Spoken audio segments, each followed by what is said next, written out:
Welcome to this episode of Policy RX with the Rock Doc. I'm Eric Murdoch coming to you from the doctor's office in Estes Park, Colorado.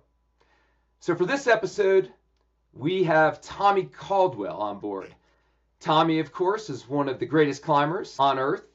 He starred in the Dawn Wall, an award-winning movie, as well as the author of The Push. Now Tommy works as the global sports ambassador for Patagonia, and he's got a lot of other things going on. Tommy, thank you so much for taking a break from sending the NAR to be with us at Policy RX today. Yeah, it's great to be here, Eric. Good to chat with you this morning. Yeah, it's good to see you. So today we're going to talk about something that's really relevant at Policy RX. We're always trying to have interviews with people who know about issues that are happening today. The current issue that's really coming to a head is the land transfer at Oak Flat, Arizona. So we're going to talk a little bit about what's going on at Oak Flat, and then we'll talk a little bit about Bears Ears. Both of these issues seem to be part of Tommy's portfolio at Patagonia. He's become quite a great spokesperson for climbing in Washington, D.C., and he's got pretty sophisticated ideas and understanding of these issues. So we're really appreciative, Tommy, for your participation at Policy RX today. So let's get into it. So what's your experience at Oak Flat? I mean, I think I might have crossed paths with you 30 years ago at the Phoenix Bouldering Contest. Yeah, I mean, maybe I'll back up just a little bit even farther. So really, everybody just knows me as a rock climber. I've been a professional rock climber for like 30 years now. But I got into trying to help protect these climbing areas and places that we climb through the Access Fund. I was a board member, like in the early 2000s. And then I started doing lobby work for the Climb the Hill event. And because of that, Patagonia gave me this job. I went from being just an ambassador to being a global sports activist. So that's really kind of like kept my motivation high and kept me really focused on issues like Oak Flat. Now, I went to the Phoenix Bouldering Contest, which was at Oak Flat, from the age of like 16, when I was 16 years old, for the next 7 years straight. So that was probably most of the years that the Phoenix Bouldering Contest existed. It was the biggest, I think it was the biggest gathering of climbers, period, at the time in the world. It was there's like several thousand people that would all kind of come together at the Oak Flat campground and have this giant bouldering contest. It was super fun. They would everybody would camp out in the Oak Flat campground, and they would start every morning with like a Jimi Hendrix rendition of the Star Spangled Banner. And it was really like this cultural moment, this like 90s cultural moment of climbing. And because of that, it was one of the kind of most revered bouldering areas in the U.S. at that time. Like, people thought of Waco tanks, of course, in that part of the country, but they also thought of Oak Flat. Yeah, I was there also. I remember that rude awakening with Jimi Hendrix blasted over the loudspeaker. That was a great start to the contest when it was at Oak Flat. Yeah. So you were climbing there back in the 90s, and then when did you first find out about this idea that Oak Flat would be transferred to a foreign mining company, handing over $1 billion of America's copper, just handing it over to a foreign mining company, and then, as an aside, we're also damaging sacred sites and perhaps resulting in the largest loss of climbing in the history of the United States? Yeah, I can't remember when I think the Phoenix Bouldering Contest was actually canceled because we thought we had already lost the fight. So do you remember what year that was when they were trying to do this? They were trying to convince, they were like flying some professional climbers, not me, but some other climbers around in helicopters, trying to find a quote replacement area for Oak Flat. I think in the early 2000s, there were some bills that were introduced to transfer the land from the Forest Service, public land, to Resolution Copper. And those bills were introduced for a decade. And I think it really speaks volumes that those bills never passed. The American public, our representatives in Congress, they didn't want that to happen. And you're right that throughout the early 2000s, there was a lot of talk about the potential for transferring that land, but they couldn't get the bills passed because it was just an unpopular bill. And then in 2014, some senators jammed the land transfer into the National Defense Authorization Act. So the 2015 National Defense Authorization Act included a law that said that once an environmental impact statement was completed, the American government, the federal government would have to transfer that land to Resolution Copper. So that I think that's the history on sort of how this played out. But you're right that we've known about this for, I mean, well over 20 years. Yeah, and I feel like in the beginning of the fight, the climbers were actually a pretty major force. Like I was Yeah. surprised that the mining company was willing to fly, climbers around in helicopters and like purchase this replacement area. Like my impression was the Access Fund specifically it was like a huge player against this, you know, giant, super wealthy, multi-billion, trillion-dollar, you know, mining conglomerates. Like I was like, wow, they actually pay attention to the climbers, which was pretty interesting. I wasn't that involved back then. I got more involved probably, I don't know, 7 or 8 years ago when the school teacher Cooper Davis, he called me up and he's like, I am taking up this Oak Flat fight with a bunch of my students who are some of them are San Carlos Apache tribal members, and he's like, will you come down to this prayer run that we're doing? And so that got me back involved. And that was around the same time when I was starting to do more kind of political advocacy for the Access Fund. Also at that time, Wensler Noisy, this San Carlos Apache member set up a teepee and started living at the campground. And I would say the tribe became sort of the major fight against the mining company, and that's when I really got involved. That's when I started to go to DC.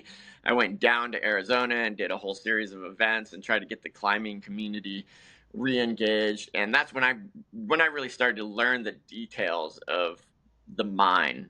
Like in my mind, we need copper. Obviously, this is one of the biggest known copper deposits. I mean, certainly in North America, maybe in the world, and we need that. But and I wanted to protect the climbing, but when you really get into the details of it, just the fact that the way that the mining law and mines are set up is really makes it make no sense at all. Like, the whole fact that it's sacred land for the San Carlos Apache tribe is super powerful. But also, most Americans don't even know that this is a foreign mining conglomerate, not even owned by America, that are going to come in and mine this copper. They're going to send it overseas. They're going to destroy the land. And the American taxpayers are probably going to be left with a Superfund site. So they're not even going to reap the benefits financially of the copper. And they're probably going to have to pay a lot for it. And then there's issues with the water. It's going to take tons of Colorado River water, which we know there's not enough of that already. And that's when I started to be like, this just doesn't make sense. Like, we got to fight hard because there's so many reasons that this mine specifically and a lot of mines just don't even make sense at all. Yeah, those are some really good points. And, this area has been mined for, a century.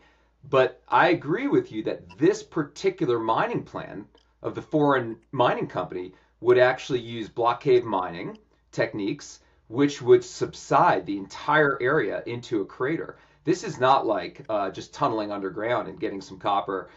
This is destroying the landscape, and I think that that's really important for us all to know because as a byproduct, the San Carlos Apache lose sacred sites, climbers lose climbing areas, the ecosystem is damaged, and the copper goes away, and the American public doesn't benefit from it. So it's a very weird project, and I agree with you. It's important to sort of publicize to the climbing community what this is all about. It's not a partisan issue, regardless of what party you're affiliated with. It's a pretty powerful project in terms of damaging our public lands and reducing our access. So I'm really appreciative that you're involved. What are your plans? Like, how are you working with the Apache Stronghold or this group that you're advocating with? What are your plans now for what you're going to do? I mean, it's really kind of a moving target. For a long time, we were trying to get the Save Oak Flat Act passed, or this, then it was reintroduced as the Save Oak Flat from foreign mining, really get legislation passed. In the current administration, it's shifted to a religious freedoms case. It seems like in the current political landscape, that's sort of the most likely, in my mind, winning strategy. These big like land protection fights just take a lot of creativity. There's a lot of moving parts, and so the important thing is that you just have to be kind of pursuing all avenues and delaying it as long as possible. I think the thing I'm learning about these big environmental fights is you never actually win them because they can always come back and change the laws and extract from the land and destroy the land. So you just keep fighting as long as you possibly can. So right now, I think the religious freedoms case is probably the most likely. Just last week, they got a local Supreme Court to hear the case, which is likely to push it up to the actually, to the higher Supreme Court in the nation, which is a big win. I actually went with the San Carlos Apache tribe to the steps of the Supreme Court in D.C. last year when they introduced the case. Like, they brought the paperwork to the case, and there was a big protest on the steps, and it seemed unlikely that they were going to hear the case, but it's seeming more and more likely all the time. Yeah, we're rooting for the San Carlos Apache. And if the Supreme Court hears this case, that is a big, it's a big move in protecting Oak Flat. So we're all hopeful on that. Actually, Access Fund filed a lawsuit in 2021 on the environmental impact statement, calling out the deficiencies in the statement. In the environmental impact statement itself, it didn't really deal with water and some of the tailings piles and a variety of other kind of logistical issues associated with the mining. So I think the combination of the two pressures hopefully will make some progress. I want to switch over to Bears Ears because it's interesting. Right now, we're hearing murmurs that Bears Ears National Monument is at risk, and we just talked about Oak Flat. That's a big project for you, but Bears Ears has been a big project for you also. Can you talk a little bit about your history with Bears Ears and why it's so important to have that monument? Yeah, I mean, so Bears Ears is obviously where Indian Creek is. Indian Creek sits in the middle of Bears Ears. It's way more vast than that. I started going there with my dad to Indian Creek Canyon when I was like 5 years old, when there was barely any climbers there. Like, we'd go down there for the Thanksgiving holiday, and there'd be like 3 cars of climbers. Obviously, it's now known, rightly so, as probably the best crack climbing in the world. In Indian Creek.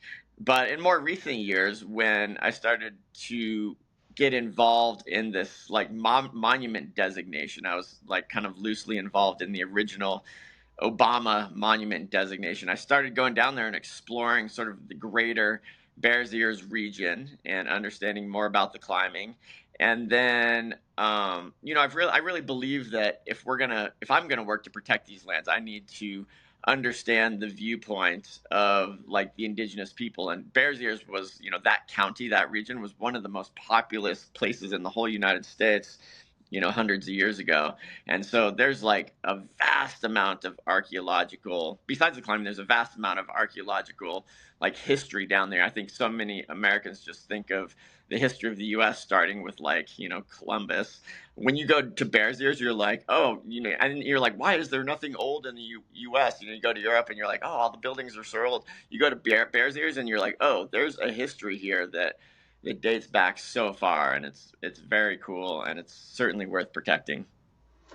Yeah, and I really appreciate that story of you going down and sort of meeting with some of the intertribal coalition elders. Maybe they were from the Navajo Nation. I don't know the details of your story, but could you speak a little bit to that trip where you sort of were learning from the intertribal coalition elders and spending time to understand a little bit more about the history of Bears Ears?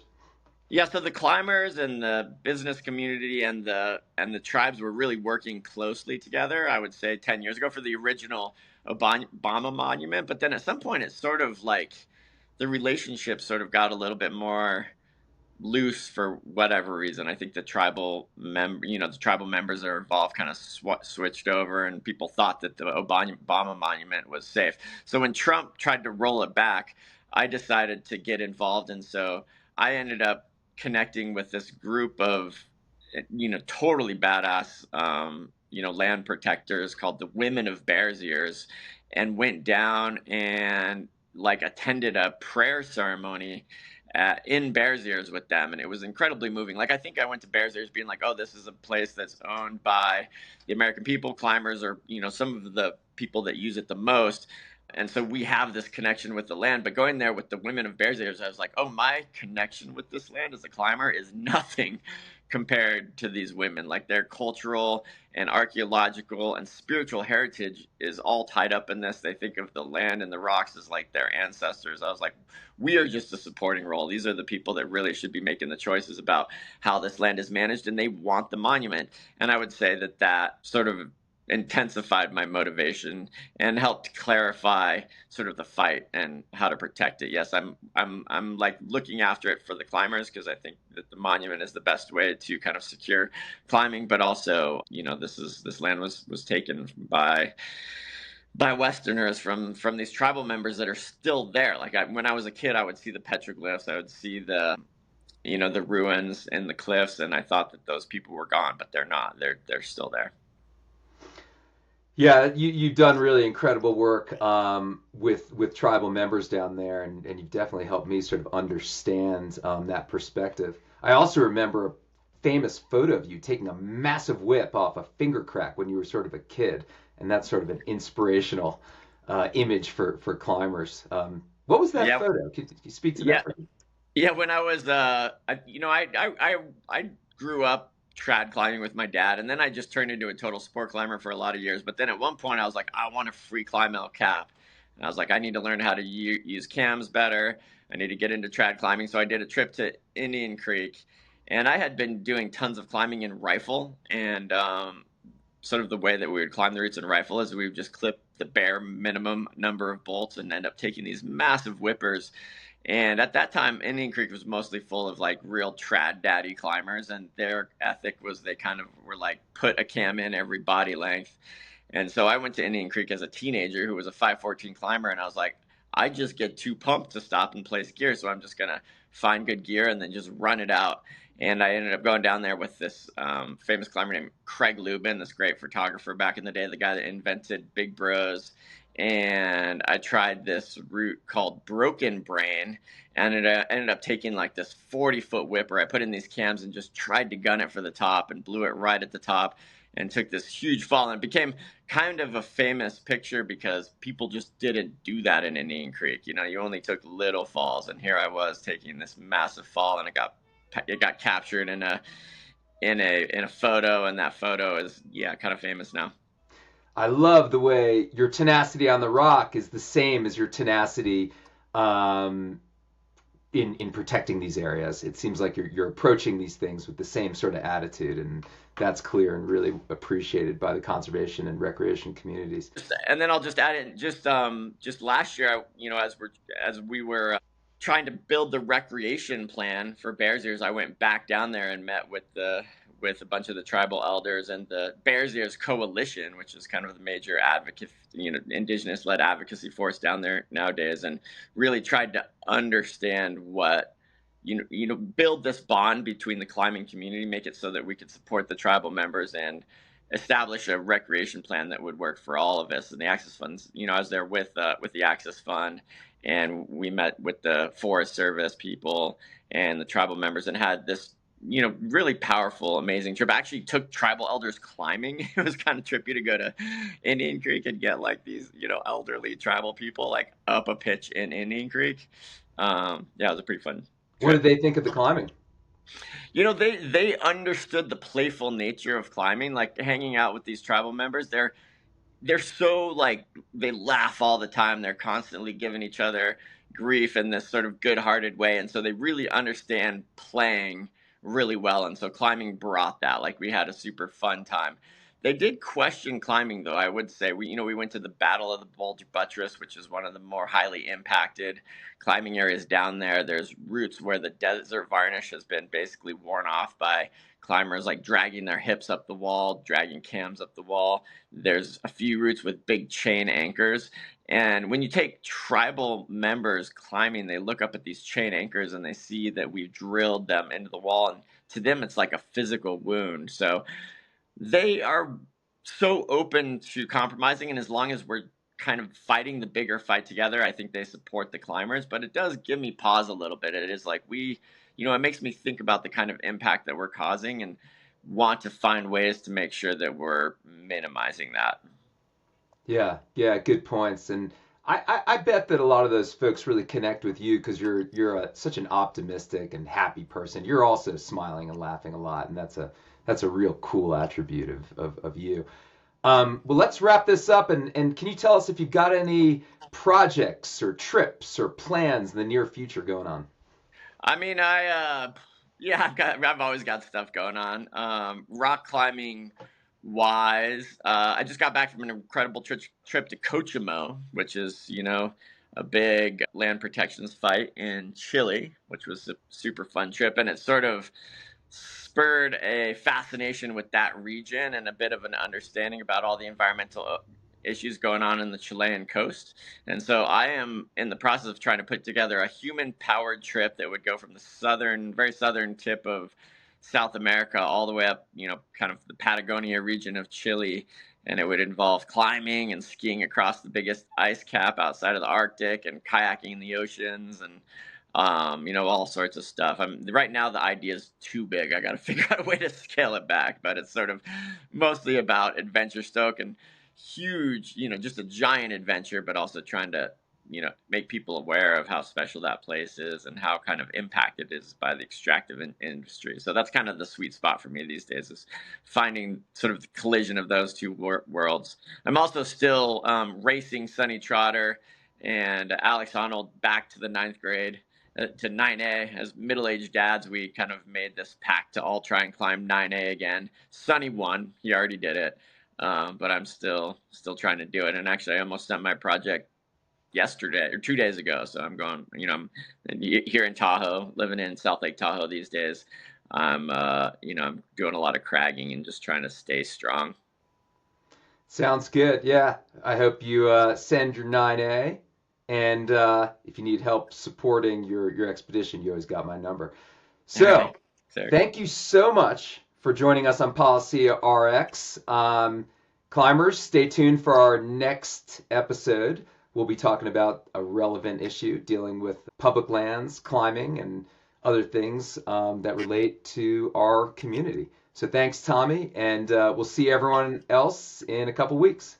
Yeah, thanks, Eric. Really good to chat this morning, and keep up the good work. You're killing it these days. So impressed. Thanks, buddy.